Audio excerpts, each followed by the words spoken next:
My name is Jon Wagar, and I'm from Valley City, and I know most of you, I think. It's really fun to be part of a reunion that's not mine. It's fun to be at mine, too. I see Jim Jensen's here. I would be class of 72. I am going to repeat a story that I told, I think it's about 15 years ago. And somebody had asked me to speak at an all-70s reunion. And I said I would without really thinking about it, and I didn't have a clue what I was going to talk about. And by the way, you know, if you came here from somewhere else, welcome home. Thanks for coming back. I get really emotional at class reunions. I'm not sure why. It's just good to see everybody. And thank you, Gail, and your committee for putting this thing together. It was a stellar event so far. I'm probably about to notch it down a little bit. And it's a really nice introduction, and now I have to live up to the hype. We'll see how that shakes out. And I'll try to keep this relatively short. I did this, I don't know, like I said, about 15 years ago, and Art Goff followed me. And by the way, Mr. Boyle and Mr. Heap, nice to see you guys.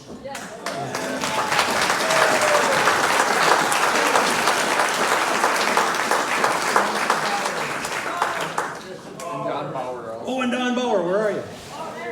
Yeah. Sorry. You know, I forget that he was at the high school at one time. I think it was the athletic director at the college, and I guess he's not there anymore either.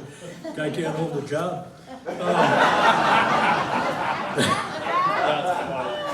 Anyway, Art Goff followed me at that last thing, and I had rambled on a little bit, and they hadn't given me a time limit, and I guess it ran about 23 minutes or something. Goff got up, and I think he maybe had spent a little time up at the pub, and he says, well, I don't know what the hell Wagar's primary field of study was beyond high school, but it sure wasn't mathematics if he thought that was 5 minutes. So, I'll try to be done, would you say an hour and 15? Anyway, and if you think this is going to be one of those speeches or one of those presentations that they taught us in speech class where you have an introduction and then a body and then a conclusion, yeah, I'll probably disappoint you there too. What I ended up talking about was back about 1999, I had changed careers, and I was about to have internet at work for the first time. And one night, I'm not the only Jon Wagar in Valley City. All right, there's another one that's about 15 years younger than me. He's my cousin Willis's son. He's a great guy. He's created some confusion in my life. We get each other's phone calls and mail and so forth. But anyway, one night he calls me at home and he goes, hey John, there's a guy on the internet trying to find you. Do you want me to give him your phone number? And I went, well, I don't know, who is it? And he said, well, his name is Jay Darby and he called from Minnesota. And I went, holy cow, Jay Darby was a guy who went to school in Valley City from the time he was a kid until I think he left at the end of his junior year. His mom bought a dry cleaners over in Elbow Lake. They moved. It was a better situation for her. But Jay never got back here, ever. I mean, like, he'd not been back here since 1970, 71.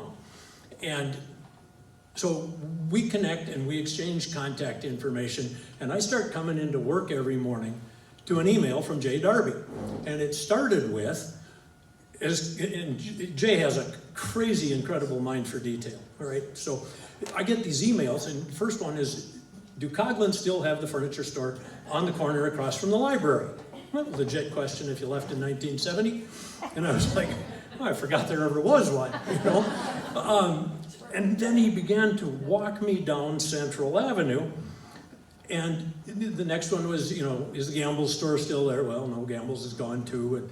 And then he said, oh, but what that reminded me of, because all of this stuff just spurred a whole slew of memories, I had my first car accident in front of Gamble's, okay? I was 14 years old.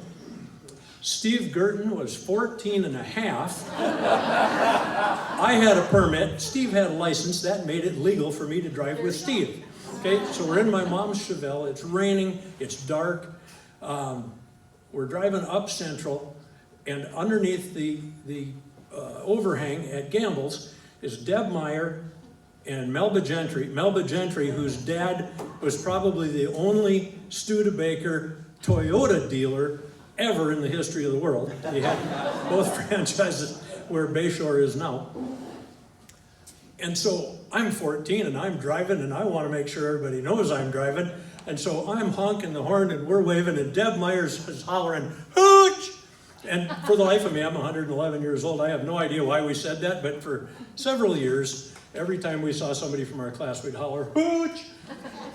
And so they're hollering hooch, and I'm waving and honking the horn, and I ran into the guy at the stoplight on the south side of the intersection. So that was my first car accident. And this went on, and he walked us further down Central. And the next one I think was Warren's Bake Shop.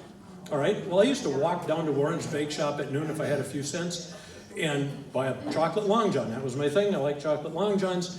And then one day I went in to get one, and they'd gone up from 6 cents to 7 cents a piece. And I was mortified. You know, nobody goes up 13% overnight. Warren's Bake Shop did.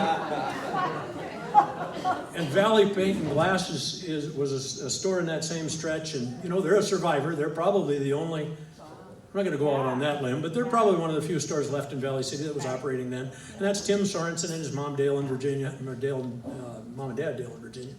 And I thought that they were the founders of it. They weren't. They were the second generation, so his grandparents started that company. Tim still runs it today. And then it was Ben Franklin. And I used to walk, when I didn't have 6 cents for a Long John, or 7 after the big rush, I used to walk downtown at noon, and I would take the pennies out of my penny loafers and go in Ben Franklin, and I could buy a box of Snaps. Remember Snaps? They're kind of licorice and soap flavored candy. So, and you know, Earl was just a gentleman's gentleman, and he was the dad to Barb and Jim, we called Jake, and Sue, and Bob. Yeah.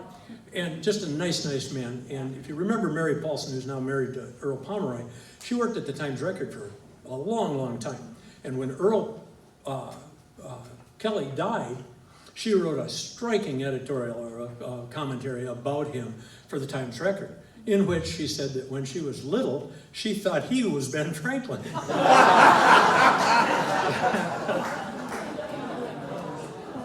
And then he asked about the penny store, and that memory for me was, I remember we were farm kids. We didn't get to town except on Friday night. And by the way, if you don't remember, stores were open Friday night till 9. Yeah. And so, you know, my dad and us kids would stand on the corner and talk to somebody, and my mom would go shopping. But she took us school shopping at Penny's, and I remember getting a pair of shoes for first grade from a guy named Gail Overbeck. And for the life of me, I probably didn't work there for a year, I don't know. But every time I saw him for the rest of my life, there was the shoe salesman from Penny's. And last time I talked about this, I said, you know, I don't know what Gail does today. Well, I found out after that Gail died in a car accident on 9/11, the same day the towers fell. So he was just, you know, I never got the news, I guess.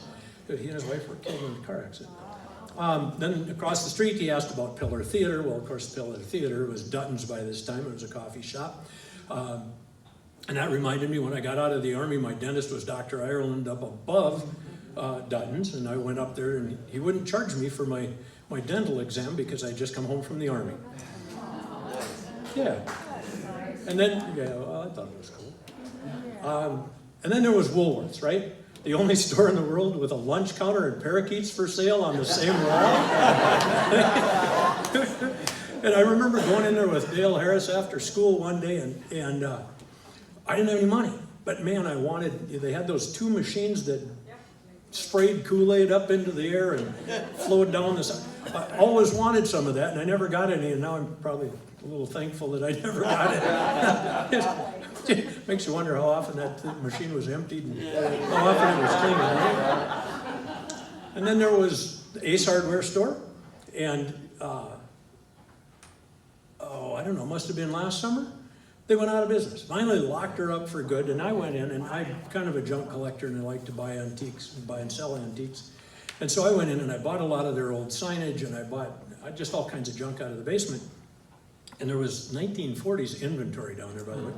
And there was a part of the basement nobody had been in for probably 60 or 70 years. And in that spot, we found a 14-inch boy's bicycle with a skip chain and a skip sprocket.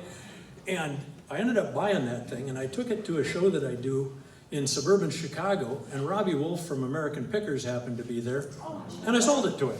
So, immediately, right? It was, yeah, and so that's my Ace Hardware story. And then there was Haraldson's Office Supply, and I think Don Eastburn's dad ran that, Bob Eastburn, before he became the juvenile commissioner. Yeah. I think he had to wait till Don was out of school before he could take that job. Did I say that out loud? And then the next store on the street that I remember was Bossert Jewelry. And there was a girl in the class of 72 named Cheryl Bossert. Her dad owned that. And one of the funniest things I ever saw in my whole life involved Steve Ryden, and he knows this story. But when I was, I don't know, we were in high school, and Steve and I were walking down Central, and I'd grown up out on the farm. I had missed out on all the recreational stuff of being a kid from town. But we got there, and the entry to that place was about 3 feet deep and 3 feet wide, and then there was a door. But that 3 feet was lined with either black glass or black granite or something. It was highly polished, very reflective, and I have to get off my butt now. So you could walk into this portico, and Steve did this, and I'm watching. And so he would walk in there and hide half of his body behind the glass, and then he would go like this with his arm up in the air and his leg up in the air, and pretty soon it looked like he was flying, and I would laugh until I was ready to pee, and then he would go like this. And his head would disappear, and I thought it was the funniest thing I'd ever seen in my life. So if you guys are still around tomorrow, maybe you can talk Steve into going downtown. But anyway. And then it was Strauss, right? Strauss for Men on the corner of Central and 2nd. And when I was a freshman, I was coming from country school into town. And geez, I didn't want to look like a country bumpkin. And we had pretty much all homemade shirts at that point, I think. And Mom, are you still here? Oh, yeah. Quite frankly, I have no idea why she's here or how she got in. Of course. Anyway, if y'all went to Washington school, you grew up eating her cooking, I'm sure, or your kids did. Anyway, we came to town to do some shopping for school clothes. And we ended up in Strauss. And this is back in the day of the Nehru jacket. Maybe. Yeah? Okay, Becky remembers. Isn't that sad? Anyway, Strauss had this white Nehru jacket. It was white with white tapestry stitching on it. It was incredibly beautiful, and I wanted that thing so bad. And it was $12, and Mom said no. And we ended up at Anthony's, and I got a yellow one with foil braid on the right? And so anyway, that was $4. That one worked. We got that, and Ted Newberry ended up wearing that white one to school. I was mad at Ted Newberry for years. I wish he was here. Okay, and then he walked me all the way down the street and back up the other side, and one of the ones that really struck me was the Fair Store. And you know, Fair Store was a ladies' ready-to-wear store, and they had some home goods, and they had a lot of fabric in the basement, and had a coffee shop upstairs called, I think, the Peacock Room. But one day, I was dating this girl from class of 75, Rosie Johnson. And one day, Rosie says to me in school, Mike Lowe wants to talk to you. And I said, who's Mike Lowe? Well, he's a guy that sells shoes, ladies' shoes at the Fair Store. And she said, I told him you were going in the Army, and he said he wants to talk to you. So at noon, I walked down to the Fair Store, and I went inside, and I said, hey, Mike, I'm Jon Wagar. Rosie says you want to talk to me. He goes, yeah. He said, Rosie tells me you're going in the Army. I said, yeah, I am. He said, she said you're going in just to get the GI Bill. I said, yeah, I didn't have enough money to go to auto body school in Wahpeton, so I'm going to go in the Army. And he goes, she said you're going for 4 years so you can pick your job and be a mechanic. And I said, yeah, that's what they told me. He said, they're lying to you. I said, what? And he said, I just came back from Vietnam. And he said, I'm here to tell you, they will tell you anything to get you to enlist, but once you're there, they'll put you where they want you, and there's nothing you can do. You're just stuck. And he said, if you go in for 4 years and you don't like what you're doing, it's going to be the longest 4 years of your life. if you go in for 2, you can stand on your head for 2 years. Just go for 2, you get the same GI Bill. And I went, oh, okay.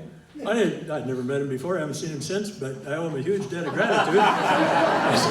He saved me 2 years of marching in a straight line. Actually, I have not seen him since, but Mike and I did reconnect on Facebook, and I thanked him profusely for that, and I told him if he ever gets to Valley City, I'm buying dinner. So, and then there was the big Shepherd's store on the corner, and they sold appliances and furniture.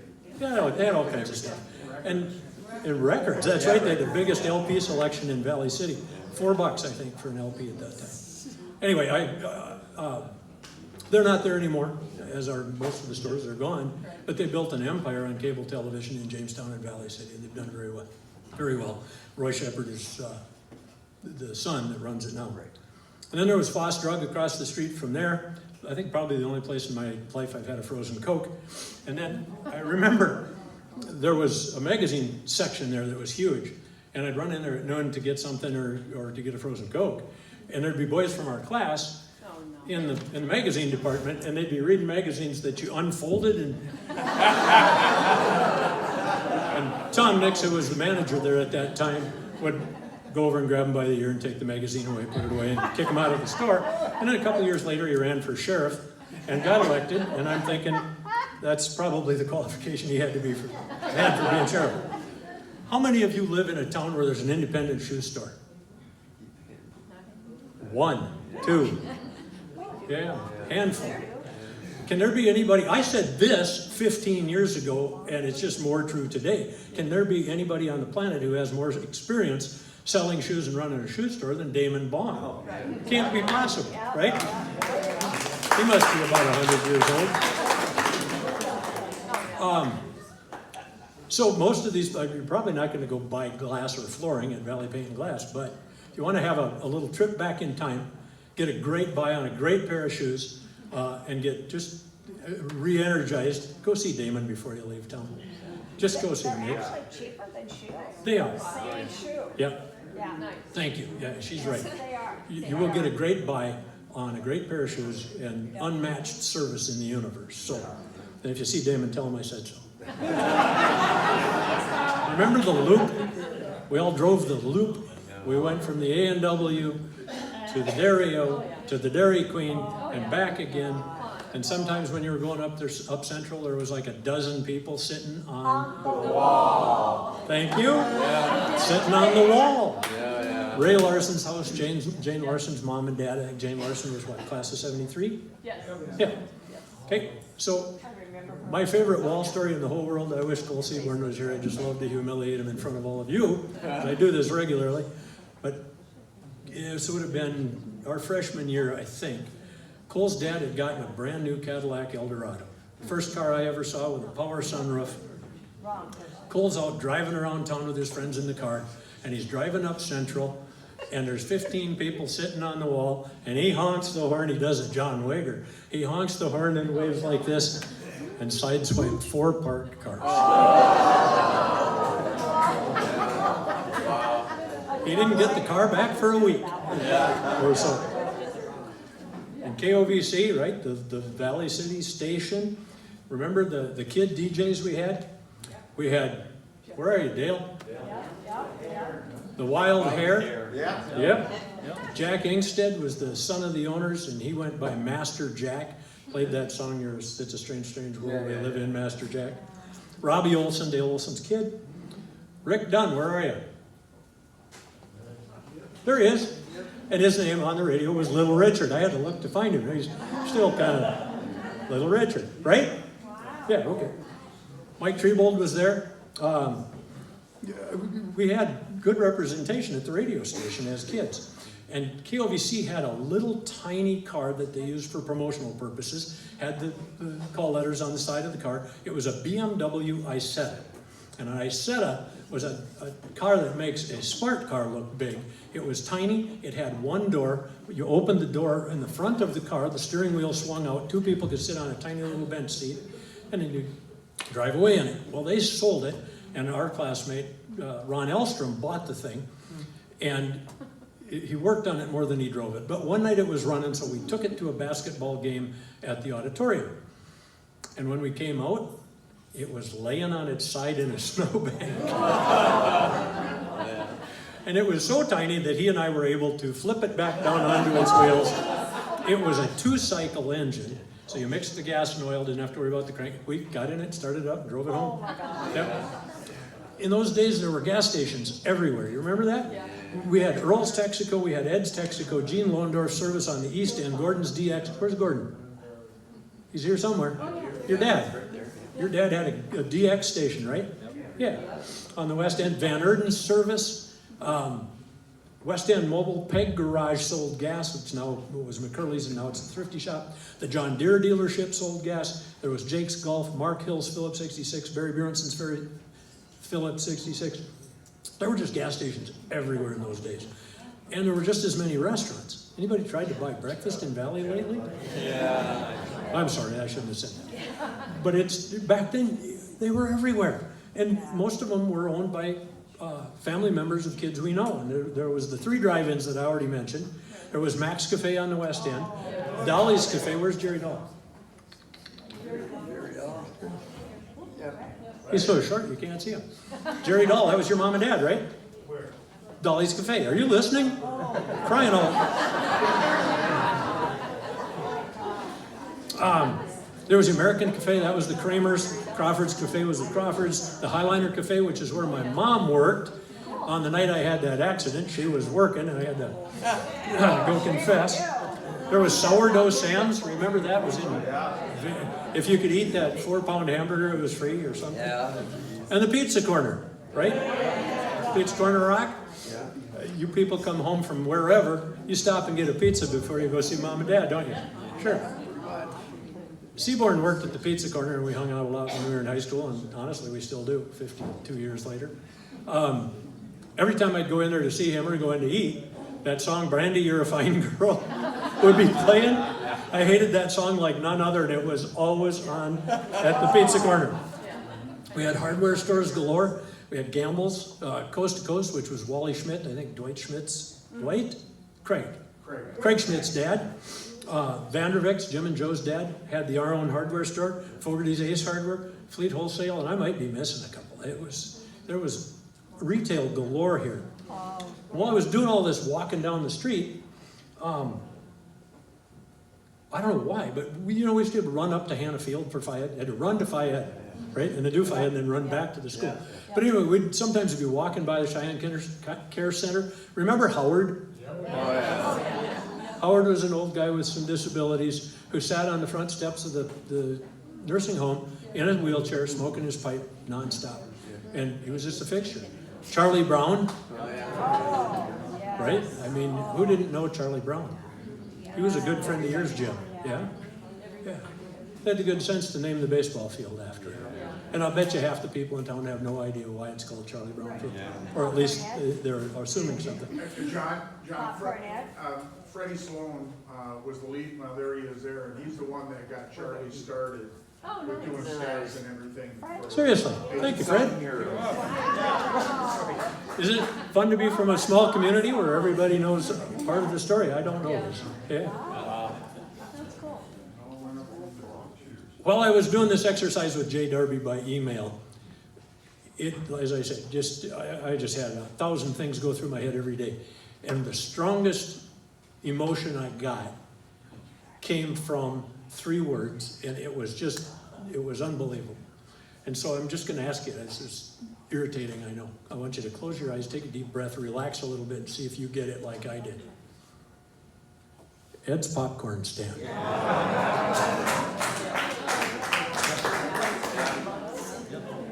That, and I don't know if you're aware of it or not, I mentioned it 15 years ago. The building still exists. It's in really, really bad shape, but it's on a hill up above Maryvale where Gill Auto has their wrecking yard. Louis Smith put it there years and years ago.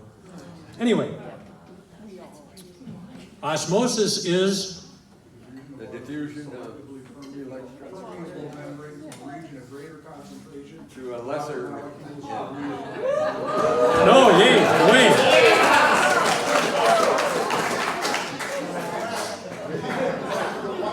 That's pretty good. with all due respect to the teachers in the room, that's the only thing I could quote verbatim from high school, and that was thanks to Mr. Strandberg. And honestly, could Mr. Strandberg possibly point with any finger other than that big bony middle finger at you? It wasn't possible. It wasn't possible. You pays your nickel. Thank you, Jack. Everybody remembers Mr. Weiss. Hey, if you got him started right first thing in the morning, I had him at 8 o'clock. If you got him started at 8 o'clock, he'd tell World War II stories for the whole hour.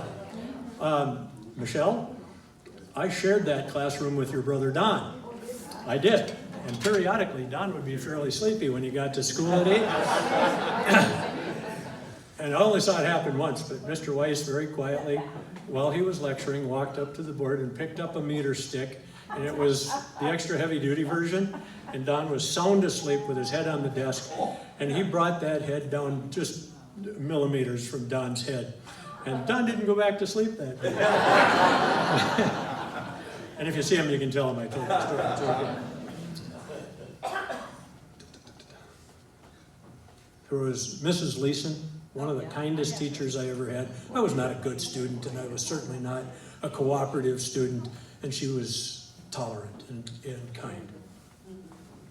Dennis Freestead, on the other hand,